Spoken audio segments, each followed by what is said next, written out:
ஆரம்பமாக இஸ்லாத்தின் காணிக்கையான சலாமை பதிலை ஆதரவு வைத்தவனாக தெரிவித்துக் கொள்கின்றேன். அஸ்ஸலாமு அலைக்கும் வரஹ்மத்துல்லாஹி வபரகாத்துஹு. எல்லா புகழும் வல்ல அல்லாஹ் ஒருவனுக்கே உரித்தாகட்டுமாக. ஆமீன். அவனின் அன்பும் அருளும் மக்கத்து ராஜா மதினத்து ரோஜா நம் உயிரினும் உயிரான உயிரினும் மேலான முஹம்மது முஸ்தபா அஹ்மது முஜ்தபா ரசூலுல்லாஹி ஸல்லல்லாஹு அலைஹி வஸல்லம் அவர்கள் மீதும் அவர்களை அடியுட்டி வாழ்ந்து மறைந்து மறையாமல் இருக்கின்ற உத்தம சத்திய சஹாபாக்கள், தாபியன்கள், தபா தாபியன்கள், நாம் நம்மை சார்ந்த குறிப்பாக இந்த தராவிகை தொழுகையிலே வந்து கலந்து கொண்டு இந்த தராவிகை முழுமையாக தொழுத நம் அத்துணை நபர்கள் மீதும் அல்லாஹுவின் அன்பும் அருளும் என்றென்றும் குறைவின்றி நிலவட்டுமாக. அல்லாஹுடைய மகத்தான கிருபையால் அல்லாஹு தாலா ரமதானுடைய இரண்டாவது நாள் தராவிகை இமாம் ஜமாத்தோடு தொழக்கூடிய பாக்கியத்தை அல்லாஹு தாலா கொடுத்திருக்கிறான். அல்லாஹ் நாம் இதற்காக எடுத்து வைத்த ஒவ்வொரு எட்டுகளையும் ஒவ்வொரு முயற்சிகளையும் நம்முடைய கியாம் என்கிற நிற்குதலையும் ருக்குவையும் சுஜூதையும் நாம் அல்லாஹ்விடத்திலே கையேந்தியதையும் நாம் ஓதிய தஸ்பீகளையும் இங்கு ஓதப்பட்ட குர்ஆன் அனைத்தையும் அல்லாஹு தஆலா ஏற்றுக்கொள்வானாக. அதை நம்முடைய கபருக்கும் நாளைக்கு மறுமைக்கும் நமக்கு சாட்சி சொல்லக்கூடியதாக, நமக்கு ஷஃபாத் செய்யக்கூடியதாக எல்லாம் வல்ல அல்லாஹு தஆலா ஆக்கி அருள் புரிவானாக. ஒரு அற்புதமான ரமலானுடைய மாதம். நேற்றைய தினம் நின்று வணங்குவதை குறித்து நாம் பார்த்தோம். இன்றைக்கு ரமலானுடைய பிரத்யேகமான இன்னொரு கடமை நோன்பு வைப்பது. அல்லாஹு தஆலா குர்ஆனிலே நம்மை பார்த்து நோன்பை கடமையாக்கி இருக்கிறேன் என்று சொல்வதை அவ்வளோ அழகா சொல்றான். சாதாரணமா நீங்க நோன்பு வச்சுட்டு போங்க அப்படின்னு சொல்லல. உங்க மேல நீங்க கண்டிப்பா நோன்பு வைக்கணும், இல்லைன்னா உங்களுக்கு தண்டனை இருக்குன்னு சொல்லல. அல்லாஹு தஆலா நம்மளை நோன்பு வைக்க சொல்லி ரொம்ப ஸ்வீட்டா அழகா சொல்றான் குர்ஆன்ல. எப்படி சொல்றான்? யா அய்யுஹல்லதீன ஆமனு, ஈமான் கொண்டவர்களே என்று அல்லாஹ் கூப்பிடுறான். பொதுவா அல்லாஹ் மக்களேன்னு கூப்பிடலாம், மனிதர்களேன்னு கூப்பிடலாம், அல்லது வேற ஏதாவது பேரை வச்சு கூப்பிடலாம். ஆனால் அல்லாஹு தஆலா நோன்பை குறித்து, கடமையை குறித்து அல்லாஹ் சொல்ல வருகிற போது மனிதர்களை பார்த்து அல்லாஹ் சொல்லுகிறான், யா அய்யுஹல்லதீன ஆமனு, ஈமான் கொண்ட விசுவாசிகளே என்கிறான். நமக்கும் அல்லாஹ்வுக்கு மத்தியில உள்ள உறவே ஈமான் தானங்க. நமக்கும் அல்லாஹ்வுக்கு மத்தியில உள்ள அன்பான உறவே ஈமான் உறவு. அல்லாஹ் யா அய்யுஹல்லதீன ஆமனு என்று அழைக்கிறார். பொதுவாக 11 மாசம் நம்ம நல்லா சாப்பிட்டு பழகிட்டோம். இந்த ஒரு மாசம் பசித்திருக்க வேண்டும், தண்ணீர் குடிக்காமல் இருக்க வேண்டும் என்றால் மனசு ஏத்துக்காது. அப்ப அல்லாஹு தஆலா இப்ப ஒரு குழந்தை இருக்குது, அந்த குழந்தை சின்ன வயசு பிறந்ததுல இருந்து அம்மா கைக்குள்ளேயே வச்சு வளர்த்துறாங்க. வெளியே விட்டதே இல்லை, அது பிரிஞ்சு போனதே இல்லை, ஸ்கூலுக்கெல்லாம் போனது இல்லை. ஆனா ஒரு குறிப்பிட்ட வயசு வந்தோடனே முதல்ல எல்கேஜிக்கு ஸ்கூலுக்கு அனுப்பலான்னு போறாங்க. ஸ்கூலுக்கு அனுப்பும் போது, செல்ல மகனே ஸ்கூலுக்கு போப்பா. எப்படி ஸ்கூலுக்கு போ? நீ ஸ்கூலுக்கு போய் தான் ஆகணும்னு சொன்னா அவன் போக மாட்டான், அழுகுவான். அப்ப என்ன தாய் சொல்லுவா? இங்க பாரு, உன் அண்ணன் ஸ்கூலுக்கு போறான், இங்க பாரு பக்கத்து வீட்டுக்கார பிள்ளை ஸ்கூலுக்கு போகுது, இங்க பாரு எல்லாரும் ஸ்கூலுக்கு போறாங்க, நீயும் ஸ்கூலுக்கு போப்பான்னு. அந்த மாதிரிதான் அல்லாஹு தஆலா குர்ஆன்ல யா அய்யுஹல்லதீன ஆமனு, ஈமான் கொண்டவர்களே, குத்திபா அலைக்குமுஸ் சியாம், உங்கள் மீது நோன்பு கடமையாக்கப்பட்டிருக்கிறதுன்னு சொல்றான். உடனே மனுஷன் பார்க்கறான், ஆஹா நோன்பு கடமையா, இனிமே காலையில் நேரத்துல எப்படி என்னால சாப்பிடாம இருக்க முடியும், எப்படி என்னால தண்ணி குடிக்காம இருக்க முடியும்னு மனிதர்கள் அப்படி பயப்படும் போது, எப்பா உனக்கு மட்டும் நோன்பு கடமை இல்லப்பா, கமா குத்திபா அலல்லதீன மின் கப்லிக்கும், உன் முன்னாடி காலத்துல வாழ்ந்த ஆதம் அலைஹிஸ்ஸலாத்திலிருந்து எல்லா நபிமார்களுடைய உம்மத்தினர்களும் மனிதர்களும் நோன்பு வச்சாங்க, நீயும் நோன்பு வைப்பான். இது பெரிய கஷ்டம்லாம் இல்லை, ஈஸி. இப்போ அந்த தாய் அந்த குழந்தைய அனுப்பும் போது அடுத்து அந்த குழந்தைக்கு அந்த தாய் சொல்வா, எப்பா நீ நல்லா படிச்சாதான் நீ பெரிய ஆளா வருவ, இந்த டாக்டர் பாரு, இங்க பாரு போலீஸ், நீயும் பெரிய ஆளாகணும்டா நீ படிச்சுதான் ஆகணும்னு அந்த தாய் சொல்வதை போன்று அல்லாஹ் நோன்பை பற்றி சொல்லுகிற போது, ஈமான் கொண்டவர்களே உங்கள் மீது நோன்பு கடமையாக்கப்பட்டிருக்கிறது. உங்கள் மீது மட்டுமல்ல, உங்கள் முன்னால் வாழ்ந்த எல்லோருக்கும் நோன்பு கடமையாக்கப்பட்டிருக்கிறது. அடுத்து அல்லாஹ் என்ன சொல்றான்? லஅல்லகும் தத்தகூன், எதற்கு நோன்பு கடமையாக்கப்பட்டிருக்கிறது? லஅல்லக்கும் தத்தக்குன், நீங்கள் இறையச்சம் உடையவர்களாக ஆக வேண்டும் என்பதற்காக நோன்பு கடமையாக்கப்பட்டிருக்கிறது என்று சொல்கிறார். அன்பான தாய்மார்கள், நீங்க சிந்திச்சு பாருங்க, மற்ற எந்த அமல் செஞ்சாலும் மற்றவர்களுக்காக செய்யக்கூடிய மனநிலை நமக்கு வரும். இப்ப தொழுகிறோம், என்ன செய்யும்? 4 பேர் நம்மளை பார்க்கறோம் அப்படின்றதுக்காக நமக்கு தொழுக ஆகலாம். அல்லது தர்மம் செய்யறோம், 4 பேர் நம்மளை பார்க்கணுன்றதுக்காக தர்மம் செய்யலாம், இப்படி வரும். ஆனா நோன்பு இருக்குது, அது அல்லாவுக்காக மட்டும் உள்ள அமல். இப்ப நம்ம நினைச்சா யாருமே இல்லை வீட்டில், நம்ம நோன்பு வைக்கிறேன்னு மற்றவங்கள்ட்ட சொல்லிட்டு தனியா ரூம்ல போய் நம்மளால சாப்பிட முடியும், தனியா ரூம்ல போய் நம்மளால குடிக்க முடியும். ஆனா நம்ம செய்வோமா? செய்ய மாட்டோம். ஏன் செய்ய மாட்டோம்? தனியா ரூம்ல போனாலும் அல்லாஹ் பார்த்துட்டு இருக்கிறாங்க எண்ணம் இருக்கு நமக்கு. அப்ப இந்த நோன்பு என்பது அல்லாஹ் நம்ம தனிமையில யாருமே இல்லைனாலும் கூட நம்ம என்ன செஞ்சாலும் அல்லாஹ் என்ன பார்த்துட்டு இருக்கிறான்ற இந்த தக்குவாவை கொடுப்பதுதான் நோன்பு. அப்ப அதனால தான் ரசூல் ஸல்லல்லாஹு அலைஹி வஸல்லம் இந்த அல்லாஹ் குர்ஆன்ல அல்லக்கும் தத்தக்குன், நீங்கள் தக்குவாதாரிகளாக ஆக வேண்டும் என்றால் நீங்கள் நோன்பு வச்சுதான் ஆகணும்ன்றான். இன்னைக்கு பார்க்குறோம் நோன்பு ரொம்ப அசால்ட்டா விடுறாங்க. கம்பத்துல ரொம்ப ஃபேமஸான ஒரு டாக்டர், இன்னைக்கு ரொம்ப பிரபலியமானவங்க, ரிட்டையர்டு டாக்டர், பேர் சொல்ல விரும்பல, ஒரு குறிப்பிட்ட வருஷத்துக்கு முன்னாடி வந்தாங்க. அவங்க படிச்ச டாக்டர் படிச்சு முடிச்சு முதல்ல கிளினிக் வைக்கிறாங்க. அப்ப அந்த கிளினிக் வைக்கும் போது ஒரு வயசான இஸ்லாமிய முதியவர், ஒரு மூதாட்டி, ரொம்ப வயசான அம்மா, அவங்க பேஷண்டா வர்றாங்க. பேஷண்டா வந்த இடத்துல டாக்டர் சொல்றாங்க, அம்மா உனக்கு ரொம்ப சுகர் அதிகமா இருக்குது, உனக்கு உடம்பு ரொம்ப இதுவா இருக்கு, நீ நோன்பு வைக்க கூடாதுன்னு சொல்றாங்க. நோன்பு வைக்க கூடாதுன்னு டாக்டர் சொன்னோன்னே அந்த ஈமான் நிறைந்த அந்த வயசான மூதாட்டிக்கு கடுமையான கோபம் வந்துச்சு, பயங்கரமான கோபம். என்ன தெரியுமா செஞ்சிச்சு? டாக்டரை அந்த சீட்டை அப்படி கசக்கி டாக்டர் முகத்திலே தூக்கி வீசிருச்சான்.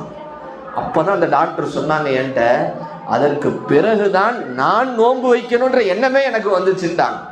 இவ்வளோ பிடிப்பான ஒரு பெண்மணியா. இப்படிலாம் இருந்ததுக்கு மத்தியில எனக்கு தூக்கம் வந்துருச்சு, எனக்கு வீட்டு வேலை அதிகமா இருக்குது, பையன் ஸ்கூலுக்கு அனுப்பணும், காலையில நான் இது செய்யணும் அது செய்யணும் என்று இன்றைக்கு சர்வசாதாரணமாக நோன்பை விடுகின்ற மோசமான நிலையிலே நம்முடைய பெண்கள் தாய்மார்கள் இருக்கிறார்கள். அல்லாஹு தஆலா பாதுகாப்பானாக.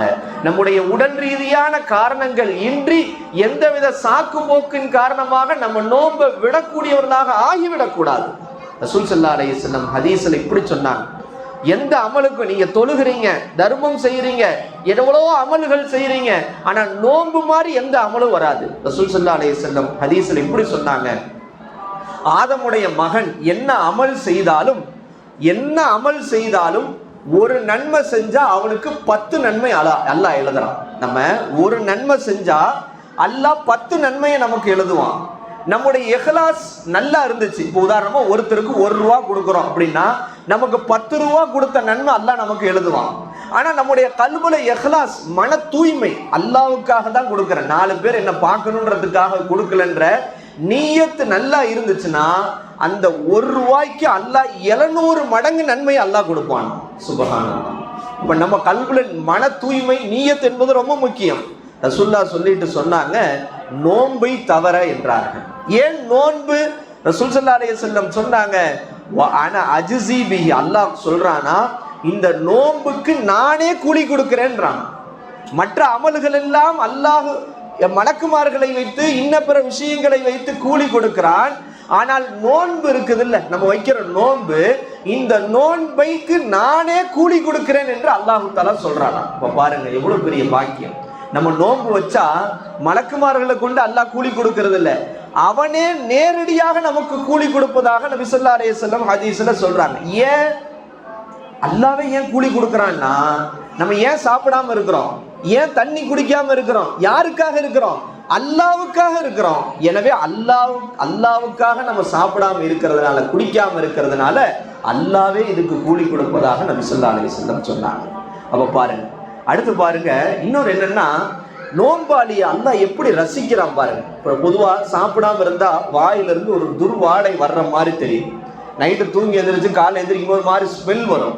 ஆனா ரசூல் ஸல்லல்லாஹு அலைஹி வஸல்லம் சொன்னாங்க, வல்லதி நஃப்சு முஹம்மதின் பியதிஹி, என்னுடைய ஆன்மா யாரின் கைவசம் இருக்கிறது அந்த அல்லாஹ்வின் மீது சத்தியமாக, ஒரு நோம்பாளியினுடைய வாயிலிருந்து வரக்கூடிய இந்த வாடை என்பது அல்லாஹ்விடத்திலே கியாமத் நாளிலே கஸ்தூரியை விட மனமிக்கதாக இருக்கும் என்று நபி ஸல்லல்லாஹு அலைஹி வஸல்லம் சொன்னார். அல்லாஹு அக்பர்.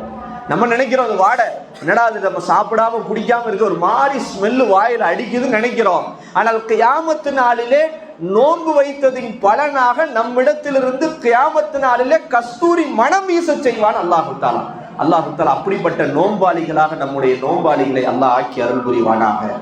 இன்னொரு வாக்கியம் பாருங்க, எல்லா அமல் ஓகே, ஆனா நோன்பாளிக்கு அல்லாஹ் ஸ்பெஷல் கவனிப்பு அல்லாஹ் கொடுக்கிறான். ஸல்லல்லாஹு அலைஹி வஸல்லம் ஹதீஸிலே சொன்னார்கள், இன்ன ஃபில் ஜன்னதி பாபன், நிச்சயமாக சொர்க்கத்திலே ஒரு வாசல் இருக்கிறதா. இப்ப நம்ம பள்ளிவாசல்ல 2 வாசல் இருக்குது, இங்கிட்ட ஒரு வாசல் அங்கிட்ட ஒரு வாசல்.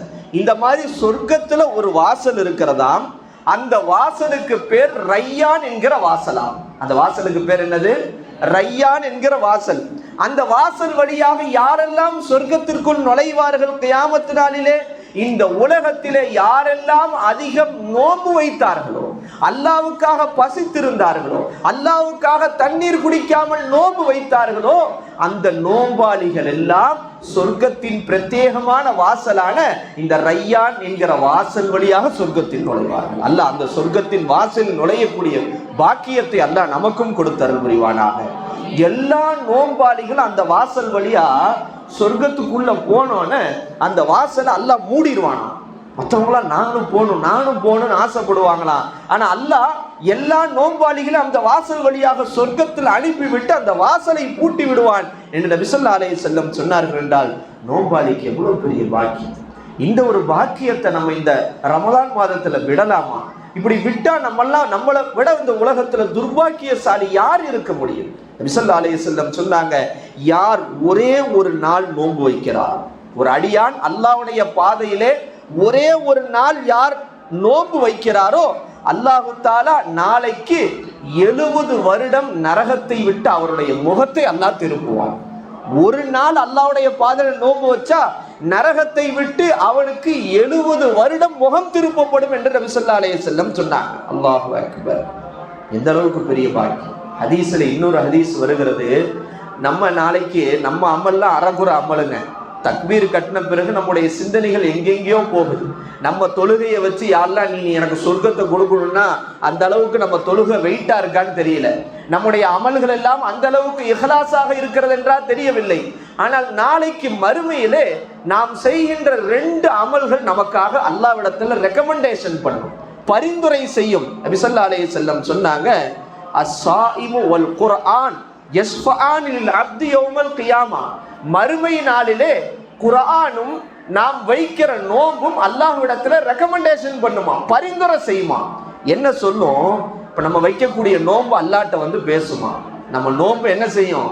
அல்லாஹ்ட்ட வந்து பேசும், யா அல்லாஹ், இந்த அடியான் எனக்காக நோன்பு வைக்க வேண்டும் என்பதற்காக சாப்பிடாமல் குடிக்காமல் தன்னுடைய மனோ இச்சையை அடக்கி இருக்கிறான். எனவே நான் அவருக்கு ஷஃபாத் செய்கிறேன், பரிந்துரை செய்கிறேன், அவர் பாவத்தை மன்னித்து நீ அவரை சொர்க்கத்திற்கு அனுப்ப வேண்டும் என்று நோன்பு நமக்காக பேசுமா. அல்லாஹ் அக்பர். குர்ஆன் பேசுமா. நம்ம குர்ஆன் ஓதிக்கொண்டே இருந்தால் இந்த குர்ஆன் அல்லாஹ்விடத்திலே வந்து பேசுமாம், யா அல்லாஹ், இவன் இரவு முழுக்க என்னை ஓதிக்கொண்டே இருந்தான், விழித்திருந்து, எனவே என் பரிந்துரையின் காரணமாக இவர் பாவத்தை மன்னித்து நீ சொர்க்கத்திற்கு அனுப்ப வேண்டும் என்று நாம் ஓதுகிற குர்ஆன் நமக்கு ஷஃபாத் செய்யுமா. அல்லாஹ் அக்பர். அல்லாஹ் அப்படிப்பட்ட நோன்பாளிகளாக நமக்கு மறுமையிலே ஷஃபாத் செய்யக்கூடிய, பரிந்துரை செய்யக்கூடிய நோன்பாக நம்முடைய நோன்பை அல்லாஹ் ஆக்க வேண்டும். ஆனா எல்லாம் கரெக்டு தான், நோன்பு இவ்வளோ நன்மை இருக்கு. ஆனா நம்ம நோன்பு வச்சுட்டு பண்ற அலப்பறைகள் இருக்கு. அல்லாஹு அக்பர்.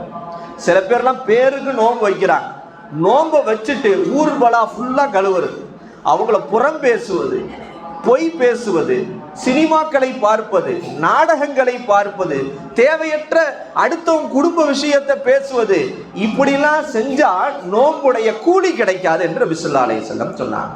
ஹதீஸ்ல இப்படி வருகிறது, எத்தனையோ நோன்பாளிகள் நோன்பு வைக்கிறார்கள், ஆனால் அவர்கள் பசித்திருப்பதை தவிர வேறு எந்த பிரயோஜனமும் அவர்கள் நோன்பின் காரணமாக கிடைப்பதில்லை. எத்தனையோ பேர் தராவி நின்று தொழுகிறாங்க, ஆனா ஒழுங்கா தொழுகிறது இல்ல, அறகுறையா அசட்டையா தொழுகிறாங்க.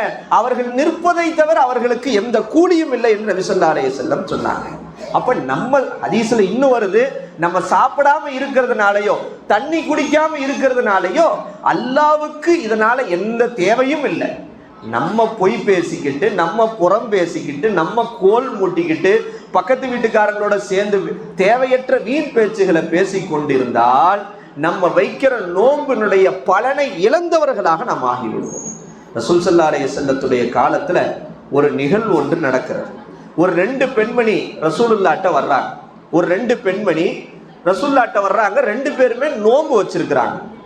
ஒரு மனிதர் வந்து சொல்றாங்க, ஒரு சஹாபி, யா ரசூலல்லாஹ், இந்த 2 பெண்களும் நோன்பு வச்சிருக்கிறாங்க, ஆனா கடுமையா அவங்களுக்கு பசி ஏற்பட்டுருச்சு. நோன்பு வச்சிருக்கிறாங்க, கடுமையான பசி அவர்களுக்கு ஏற்படுகிறது. எந்த அளவுக்கு பசி என்றால், அந்த பசியின் காரணமாக அவங்க மௌத்தா போயிடுவாங்களோன்னு நினைக்கிற அளவுக்கு பயங்கரமான பசி.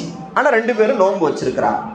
அப்ப ரசூல் ஸல்லல்லாஹு அலைஹி வஸல்லம் அந்த 2 பெண்களையும் கூப்பிட்டாங்க, இங்க வாங்கம்மான்ட்டு. கூப்பிட்டுட்டு ஒரு பெரிய கொட்ரா மாதிரி ஒன்று எடுத்துட்டு, இந்த கொட்ரால நீங்க வாந்தி எடுங்கன்னாங்க.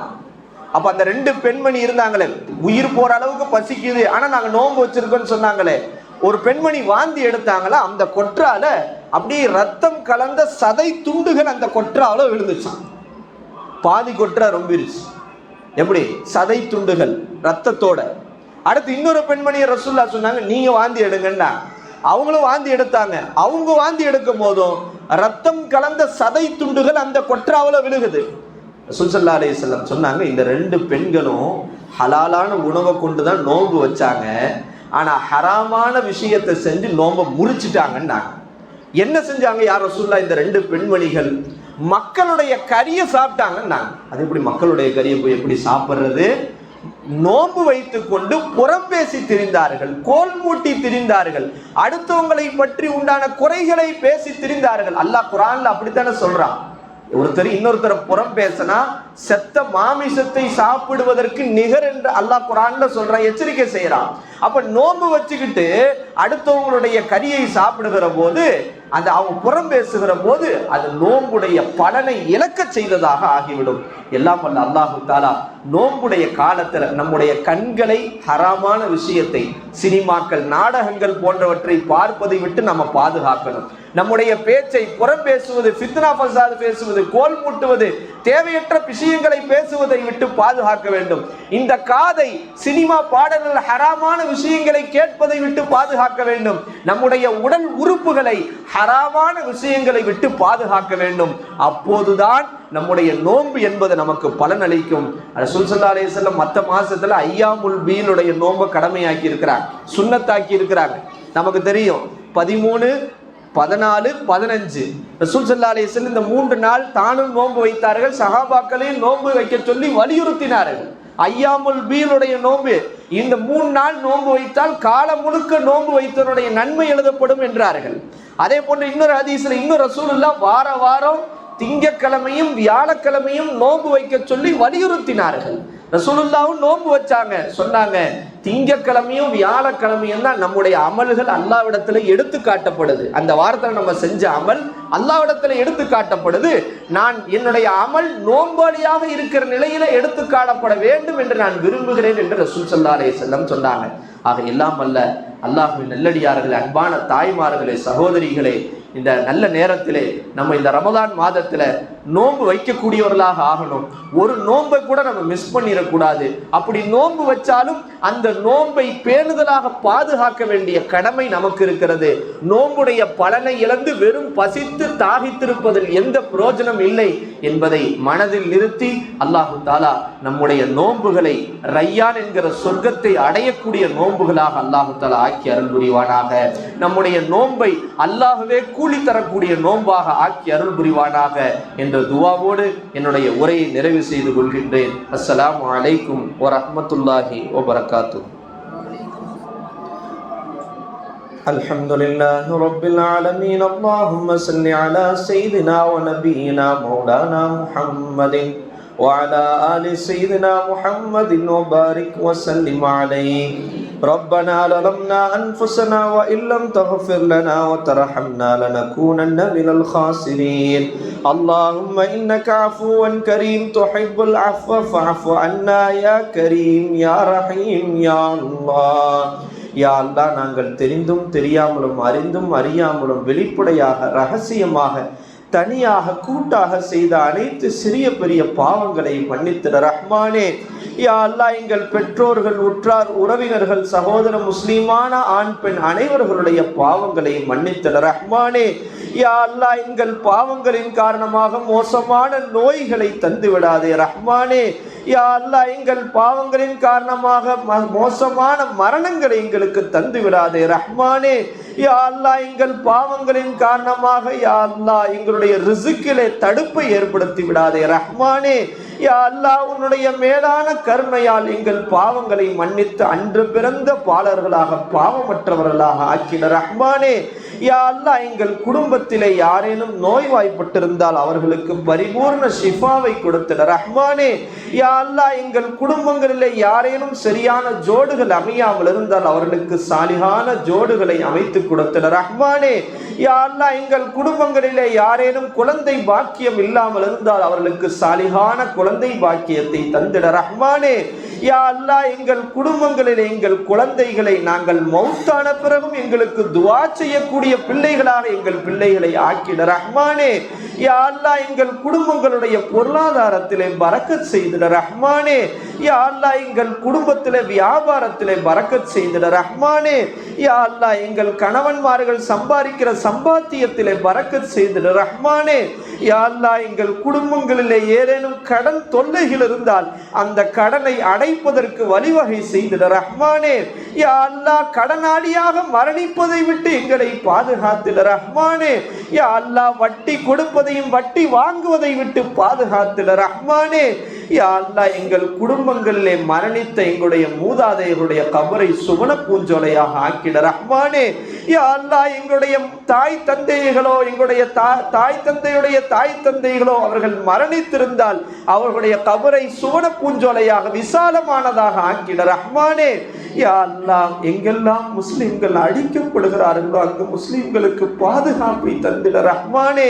யா அல்லாஹ், பலஸ்தீன முஸ்லிம்கள், ரோஹிணிய முஸ்லிம்கள், காஷ்மீரிய முஸ்லிம்களுக்கு பாதுகாப்பை தந்திட ரஹ்மானே. யா அல்லாஹ், இஸ்லாமியர்களுக்கு எதிராக இயற்றப்படுகிற சட்டங்களை விட்டு பாதுகாத்திட ரஹ்மானே. யா அல்லாஹ், இஸ்லாத்திற்கு எதிராக இயற்றப்படுகிற சட்டங்களை விட்டு எங்களுடைய மக்களை பாதுகாத்திட ரஹ்மானே. யா அல்லாஹ், பாதுகாப்பான நிம்மதியான வாழ்க்கை எங்களுக்கு தந்திட ரஹ்மானே. யா அல்லாஹ், ஹஜ் உம்ரா செய்யக்கூடிய நசீபை கொடுத்திட ரஹ்மானே. யா அல்லாஹ், நீ நாடினால் நாங்கள் ஏழையாக இருந்தாலும் எங்களுக்கு ஹஜ் உம்ரா நசீபை நீ தருவாய் ரஹ்மானே. யா அல்லாஹ், நாளை மதீனாவிலே நபி ஸல்லல்லாஹு அலைஹி வஸல்லம் முன்னிலையிலே அஸ்ஸலாத்து வஸ்ஸலாமு அலைக்க யா ரசூலல்லாஹ் என்று சலாம் சொல்லக்கூடிய பாக்கியத்தை தந்திட ரஹ்மானே. யா அல்லாஹ், எங்களுடைய தராவீஹ், எங்களுடைய நோன்பை, நாங்கள் இந்த ஓதக்கூடிய குர்ஆனை அனைத்தையும் ஏற்றுக்கொள் ரஹ்மானே. யா அல்லாஹ், எங்களுடைய மாணவர்கள் நாளைக்கு 12th எக்ஸாம் எழுதுகிறார்கள். அனைவரும் தேர்ச்சி பெற்று சிறந்த மதிப்பெண்களை பெறக்கூடிய பாக்கியத்தை தந்திட ரஹ்மானே. யா அல்லாஹ், எங்களுடைய குடும்பங்களிலே யா அல்லாஹ் ஆஃபியத்தையும் சலாமத்தையும் பரக்கத்தையும் மன நிம்மதியும் தந்திட ரஹ்மானே. யா அல்லாஹ், மாமியார் மருமகளுக்கு மத்தியிலே சரியான புரிதலை கொடுத்திட ரஹ்மானே. யா அல்லாஹ், கணவன் மனைவிக்கு மத்தியிலே பிரியத்தை அதிகப்படுத்திட ரஹ்மானே. யா அல்லாஹ், பூமியிலிருந்து கிளம்புகிற முசீபத்தையும் வானத்திலிருந்து இறங்குற முசீபத்துகளை விட்டு எங்களை பாதுகாத்திட ரஹ்மானே. யா அல்லாஹ், இந்த மதரசாவை நிறுவிய அமீர் அலிஜி அவர்களுடைய கபரை சுவன பூஞ்சொலையாக ஆக்கிட ரஹ்மானே. யா அல்லாஹ், அவருடைய குடும்பத்தாருக்கும் எங்களுக்கும் ஆஃபியத்தையும் சலாமத்தையும் கொடுத்திட ரஹ்மானே. யா அல்லாஹ், கடைசி நேரத்திலே கலிமா லா இலாஹ இல்லல்லாஹ் முஹம்மது ரசூலுல்லாஹ் என்ற கலிமாவோடு ரூஹ் பிரிகிற நசீபை கொடுத்திட ரஹ்மானே. யா அல்லாஹ், நாளை மறுமையிலே உன்னுடைய நபியோடு சொர்க்கத்திலே இருக்கிற நசீபை கொடுத்திட ரஹ்மானே. யா அல்லாஹ், நாங்கள் எதை கேட்டோமோ எதை கேட்க மறந்தோமோ எதுவெல்லாம் கேட்காமல் எங்களுடைய உள்ளத்திலே ஹாஜத்துகளாக இருக்கிறதோ அனைத்து ஹாஜத்துகளையும் நிறைவேற்றி தந்திட ரஹ்மானே. ரப்பனா ஆத்தினா ஃபித் துன்யா ஹஸனத்தன் வ ஃபில் ஆখিরাতি ஹஸனத்தன் வ கீனா அஸாபன்னார். ஸல்லல்லாஹு தஆலா அலா கைரி ஹல்கிஹி சய்யிதுனா முஹம்மதின் வ ஆலிஹி வ அஸ்ஹாபிஹி அஜ்மஈன் வல்ஹம்துலில்லாஹி ரப்பில் ஆலமீன். صلى الله على محمد صلى الله عليه وسلم صلى الله على محمد صلى الله عليه وسلم صلى الله على محمد يا رب صل عليه وسلم. السلام عليكم ورحمة الله.